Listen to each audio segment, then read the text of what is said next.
Oprah Winfrey once said, "Don't worry about being successful, but work towards being significant and success will naturally follow."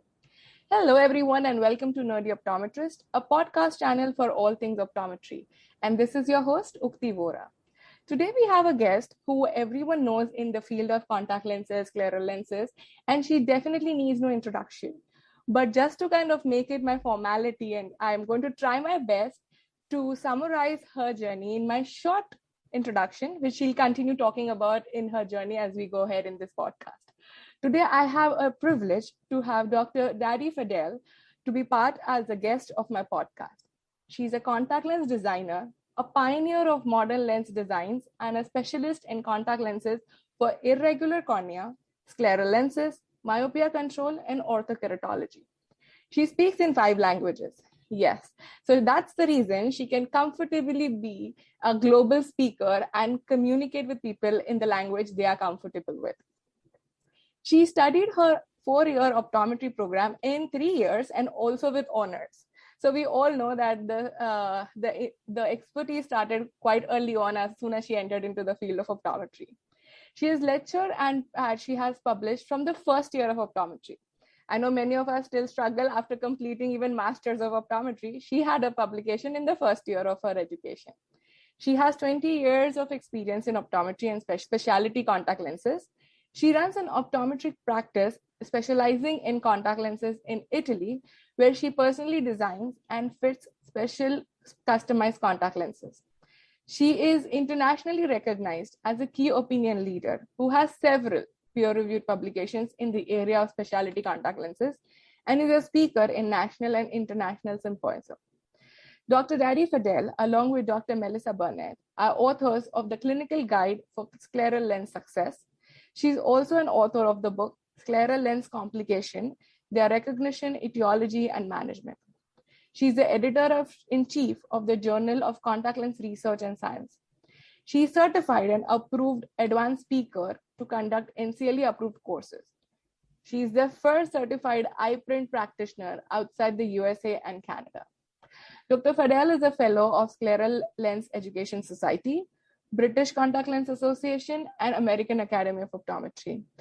And she has a lot more other achievements, which I'm going to let her talk during my question answers during this podcast. So warm welcome and thank you so much for being the guest. Oh, thank you. Thank you very much for the invite. Such a privilege for me to be part of this podcast. And thank you for your very kind words in the introduction. So I'm going to directly dive into my first question, which is my favorite question, as in how did you bump into this career of optometry? The reason I use bump because I've heard many of them, they don't have optometry as their first choice. So I wanted to know, was this your dream as a childhood that you wanted to be an optometrist, or you really bumped into this career and you fell in love with it? It wasn't a dream for me to become an optometrist. I decided to become optician when I was in Greece. I was doing my French school in Greece, and then when I was finishing my high school, I didn't know what to do. So as Lebanese, I was expected to go to France, and in France, I had already my brother there. So my parents wanted for me to go there. At least I had someone to share my life with, my journey with. So I didn't want to go to France. I didn't want anyone to help me in starting my new life. I wanted to be independent. So I wanted to choose a country where I didn't know anyone. And here I decided to come to Italy. Why optics? Well, also my parents wanted for me to study politics because of my different languages, but I'm not a politician woman. I wanted to do something more scientific. And in that year, when I was finishing my high school, I met a surgeon who had his brother who was in Italy, and he was doing the optic studies, and he told me that he was so happy with this job, with his studies. So that I decided to do optics, and then came to Rome to do that. But when I was studying optics, I felt that something was missing. A lot of things were missing about the measurement of the eye and contact lenses. And then I discovered optometry. I didn't even know that optometry exists. So then I discovered optometry, and I wanted to deepen my knowledge, and I started my studies in optometry. And the more deeper in optometry, and the more my passion increased. So also here, the School of Optometry, I didn't feel that it delivered me enough knowledge. So I started to study by my own, to do research, to study on other books, or to study new articles, new research, and I increased my passion in contact lenses, specialty contact lenses. So generally, what is challenging, it attracts me. So specialty contact lenses is definitely challenging, and I wanted to challenge myself. And there I started with the specialty contact lenses, and the passion did not end. It's getting deeper and deeper and greater. Wonderful. I have to say, like, when you just said you wanted to go and be in a country where you had no connections, like, where you wanted to start fresh at that young age, is itself a very brave and a bold decision, I have to say, because usually I can speak about myself and, like, in Indian culture, we prefer to go to a place, just like your parents said, right? Like, go to a place where you have family, friends, where you just want to kind of be in this same comfort zone, but you wanted to break free even at that stage. So that is very inspirational. I was like amazed by that one sentence I have. And then settling in Rome, and then even though you were being taught, you felt it wasn't good enough, and that's where you started your own studying and own learning. That is phenomenal. Now, when you talk about, like, you discovered this very early on, that you like specialty contact lenses, correct? I mean, not many people know. Like, when I was doing my bachelor's or master's, today I like contact lenses, tomorrow I like binocular vision, then I like low vision, right? It just keeps changing. What was something which helped you settle down that this is what I want to do for the rest of my life, and I want to study deep into this? How did you come to that conclusion? Well, yes, as you said already, it's all about comfort zone. So I don't like to be in comfort zone. I want to challenge always myself. And I thought that specialty contact lenses is always challenging with every eye, not even every patient. Every eye is different. And even if you think you are expert, you will never be enough expert in these lenses because they are very challenging. My passion is more important when patients receive these lenses and their reaction. When you see that you are doing your job, and your job is changing these patients' life, I don't know, it doesn't have any other explanation. So you are changing patients' life, and that's why the satisfaction that seeing patients crying after putting their lenses doesn't have any cost or any words, only self-satisfaction. Absolutely, absolutely. I have to say this, I really like what you mentioned in your answer. One, of course, we all are in the field of optometry to give the best to the patient and provide the best patient care, which we are able to do with our services. But when you mentioned, right, like, there is never enough. You are never an expert in a topic. Though you have written books, you are actually customizing these contact lenses, you have designed modern lenses, you're doing this day and out, in and out. Many people doing, I would say, even 1/4 of it would feel they are an expert, but the depth and the complication that is involved when you say, oh, you're never an expert. It's okay to say, I don't know this, and learn every day. I think that is phenomenal learning that I did take from that answer. That if you say, I'm not an expert, I don't know where we would start. you're not never you'll never be enough expert in anything. You need to study, always learning to get new things. And the more I know, the more I notice how many things I still need to study. So It's never ending. no, it's never ending because it's always increasing. Wonderful. That's a very, very important message that I would like to kind of keep with me. When we're talking about, you are able to speak 5 languages and, you are an international speaker. Sometimes people do feel that whatever I have studied, for example, whatever I learned in optometry in India would be very different, say, in United States, because the rules are different, the scope of practice is different, so on and so forth. But you are a global speaker. So when you are speaking in these various languages in various countries, how do you make your content relevant to them? Do you have any thought process? How do you make that relatable to their practice? Well, I speak in general. What I do, I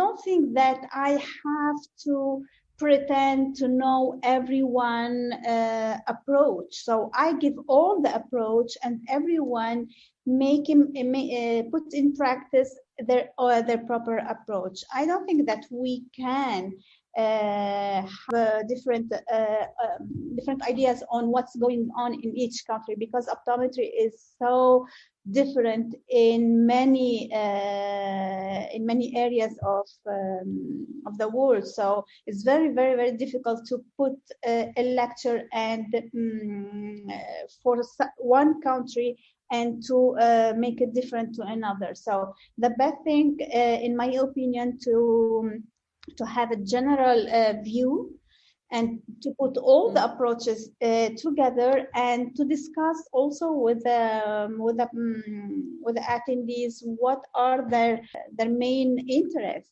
in the question part. So here where we can go deeper in their interest after having seen all the other approaches as well, because I think that I cannot put in practice some approaches.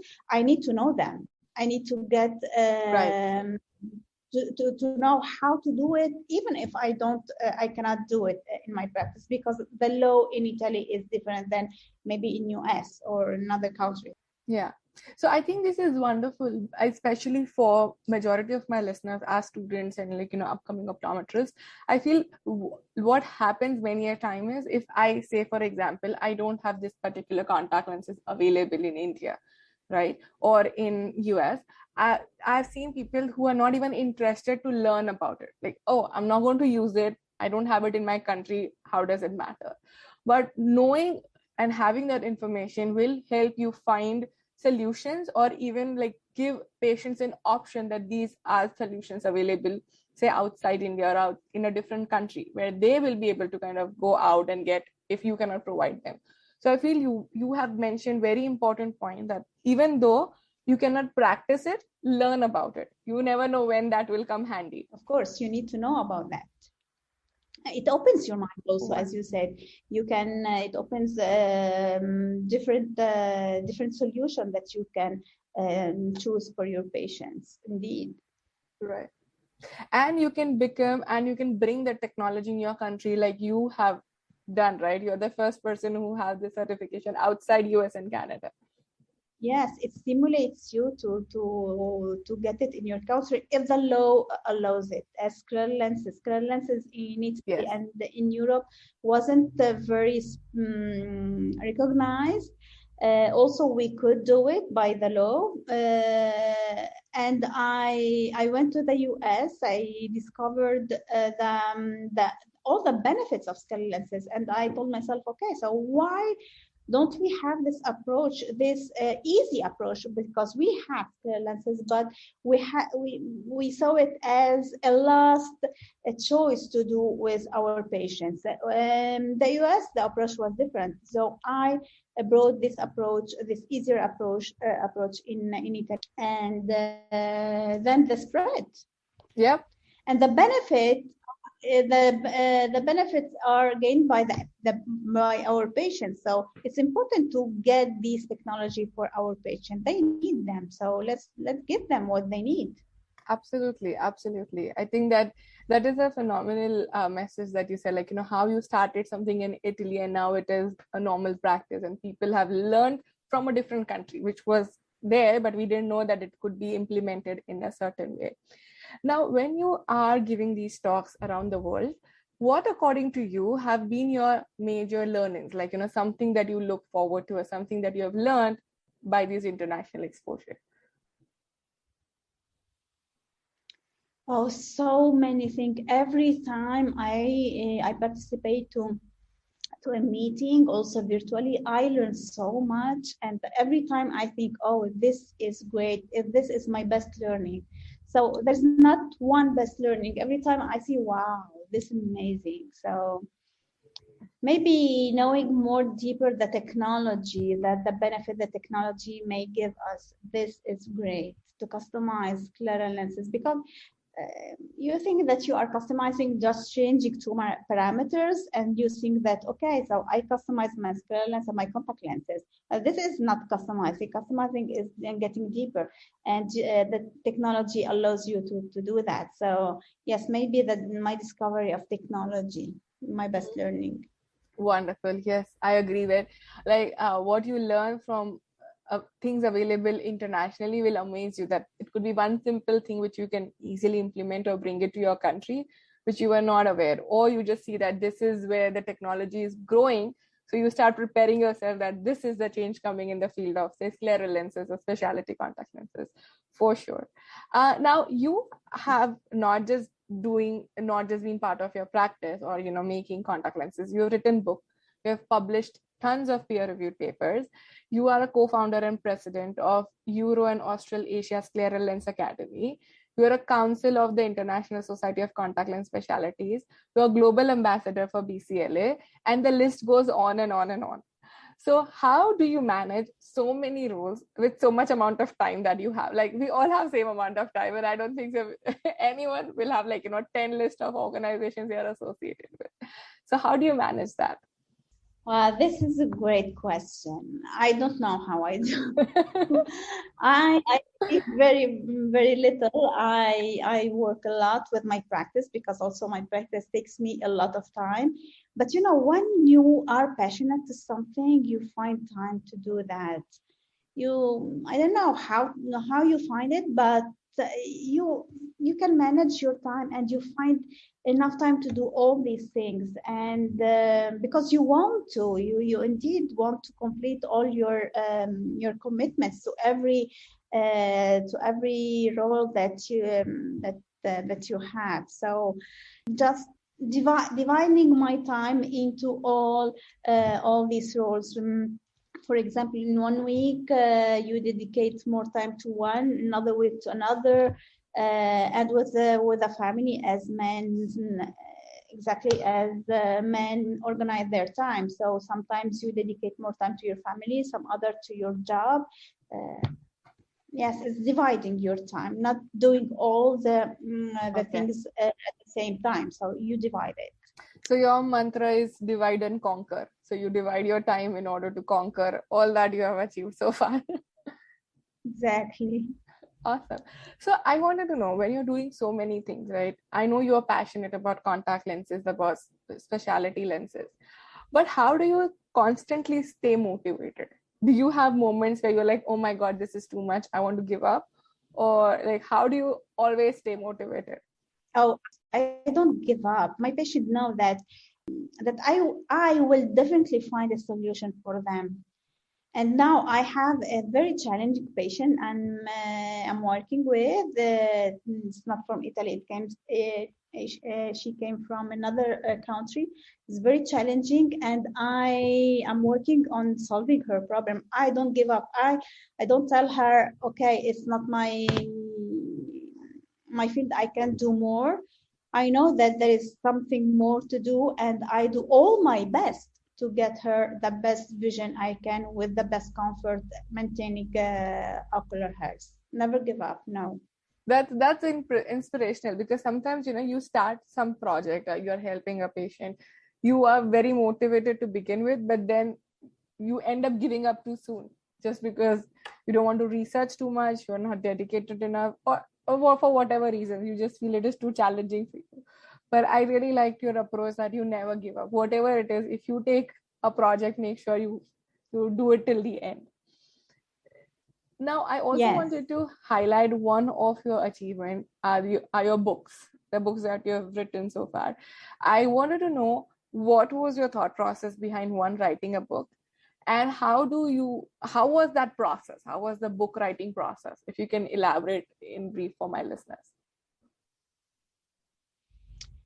Well, writing books and articles come from my need to share my knowledge. So I think that I don't know enough if I don't share my knowledge. Everyone need to know what you are doing, so patient may benefit from this knowledge. Knowledge, I think, should be global and not individual. Right.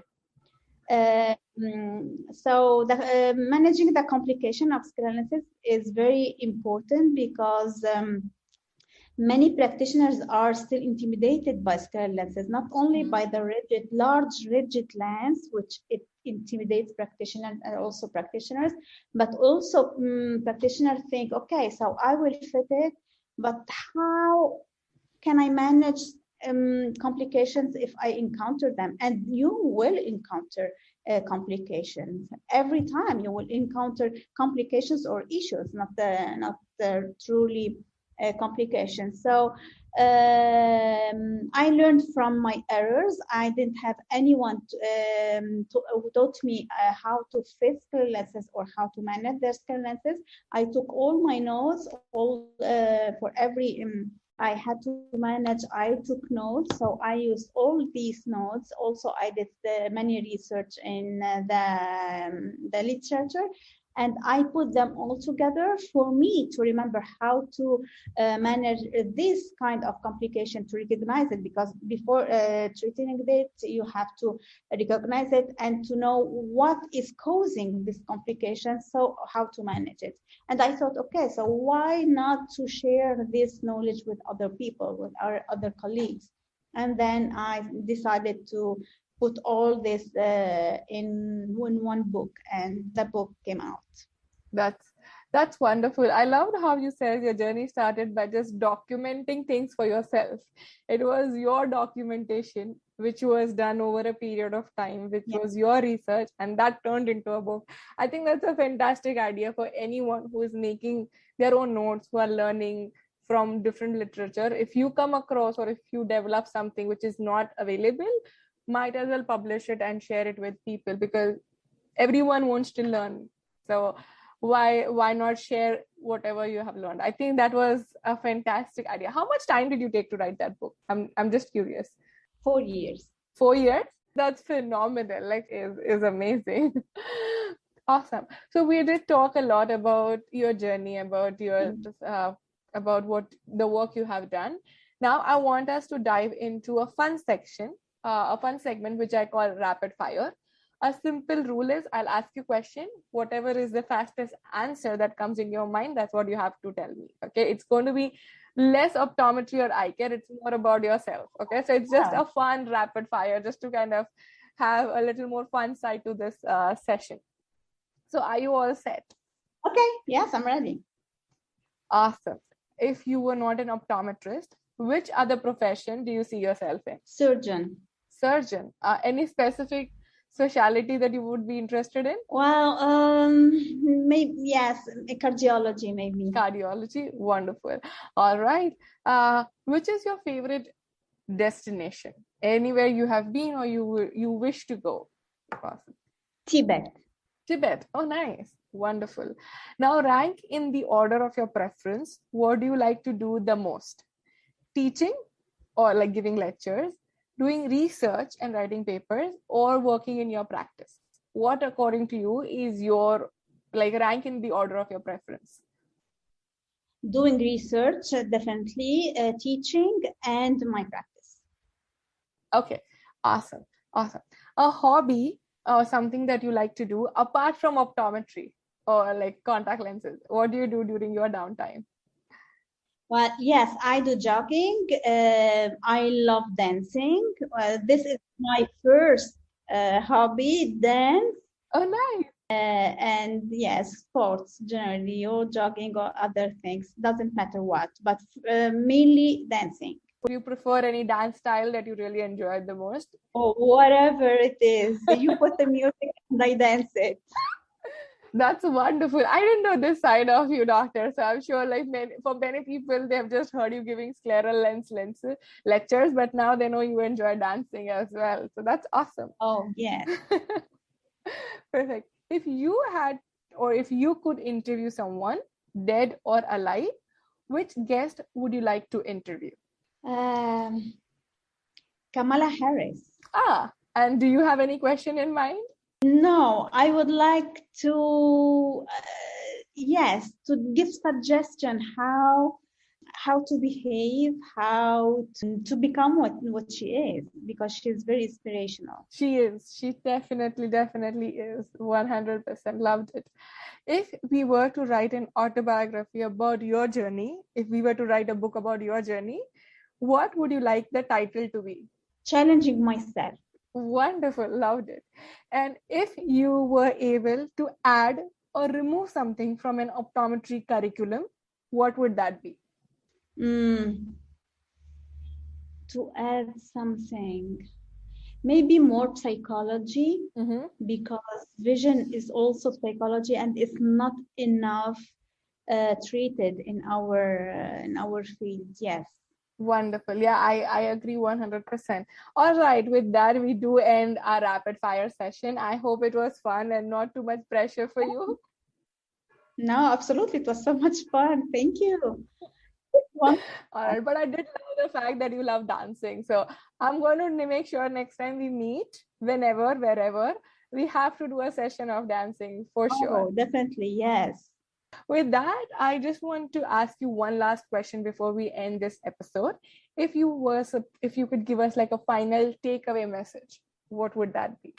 Be resilient, be insistent, don't give up, and try your best to do what you would like to do. This episode has been truly inspirational. I really would like to thank you for your time and all that amazing learnings, lessons that you have given throughout the episode.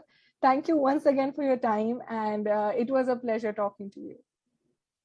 Oh, thank you so much for including me. It was so much fun. It's different than other podcasts. So thank you very much. So wonderful. Thank you. Pleasure. Thank you.